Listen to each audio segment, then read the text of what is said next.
Real hero Vijayakanth life story. Vijayakanth గురించి తెలుగు ప్రేక్షకులకు పరిచయం అవసరం లేదు. 90sలో ఆయన నటించిన తమిళ సినిమాలు చాలానే తెలుగులో అనువాదమయ్యాయి. ముఖ్యంగా captain Prabhakar cinema Telugu audience కు బాగా దగ్గరైంది. రజనీకాంత్, కమల్ హాసన్ చిత్రాలతో పాటు విజయకాంత్ చిత్రాలను తెలుగు ప్రేక్షకులు ఇష్టపడేవారు. విజయకాంత్ పవర్ఫుల్ పోలీస్ ఆఫీసర్ పాత్రలకు కేర్ ఆఫ్ అడ్రస్ గా మారారు. తన సినిమా కెరియర్ మంచి ఊపులో ఉన్న టైంలోనే 2005లో ఆయన డిఎండికే పేరుతో పొలిటికల్ పార్టీ ప్రకటించారు. 2010లో చాలా గ్యాప్ తర్వాత విజయకాంత్ హీరోగా మళ్ళీ ఓ మూవీ చేశారు.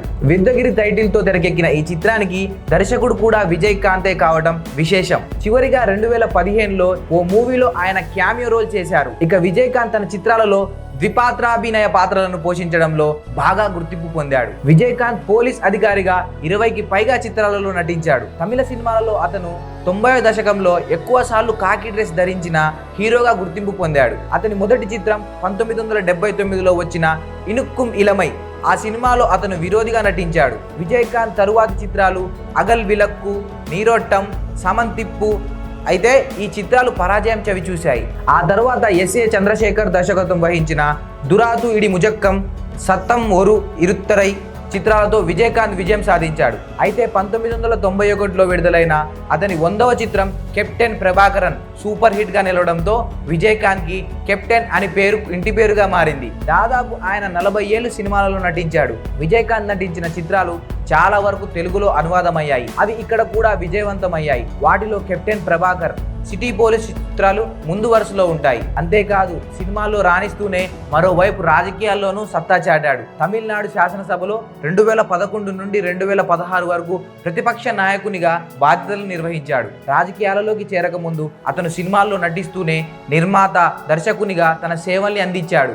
విజయకాంత్ తమిళనాడులో దేశీయ మురుక్కు ద్రావిడ కజగం పార్టీ చైర్మన్ గా వ్యవహరించాడు. విజయకాంత్ విరుదాచలం, రిషివెందియం శాసనసభ నియోజకవర్గాల నుండి 2 సార్లు శాసనసభ్యుగా ఎన్నికయ్యాడు. విజయకాంత్ మదురైలో కేఎన్ అలగర్ స్వామి, అండాల్ అజగర్ స్వామి దంపతులకు ఆగస్టు 25, 1952న జన్మించాడు. విజయకాంత్ పూర్తి పేరు విజయరాజ్ అలగర్ స్వామి.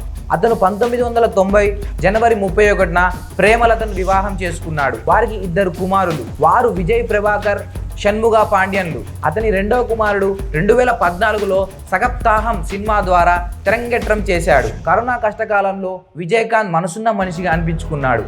ఆ టైంలో చెన్నైకి చెందిన ఓ వైద్యుడికి కరోనా వైరస్ సోకింది. పరిస్థితి విషమించి ఆయన మృతి చెందాడు. వైద్యుడి మృతదేహాన్ని ఖననం చేయడానికి వెళ్ళగా స్థానికులు వ్యతిరేకించారు. దీనిపై స్పందించిన విజయకాంత్ కరోనా మృతుల్ని ఖననం చేయడానికి తన కాలేజీలో స్థలం ఇస్తానని ముందుకొచ్చి అందరితో మనసున్న మహారాజు అనిపించుకున్నాడు. విజయకాంత్ కు చెన్నై శివార్లలో అండాల్ అలగర్ పేరుతో ఇంజనీర్ కళాశాల ఉంది.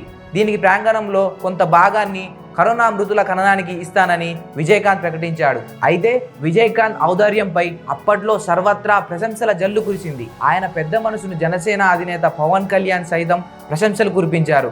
ఎంతో మంది హీరోలు ఎన్ని కోట్లు అయినా విరాళాలు ఇచ్చి ఉండొచ్చు, పెద్ద పెద్ద కంపెనీలు ఎంతో నిధులు గుమ్మరించి ఉండొచ్చు. కానీ కరోనా వేళ తమిళ మాజీ హీరో, రాజకీయ నాయకుడు విజయకాంత్ చూపిన ఉదారత ఎన్నటికీ మరువలేంది.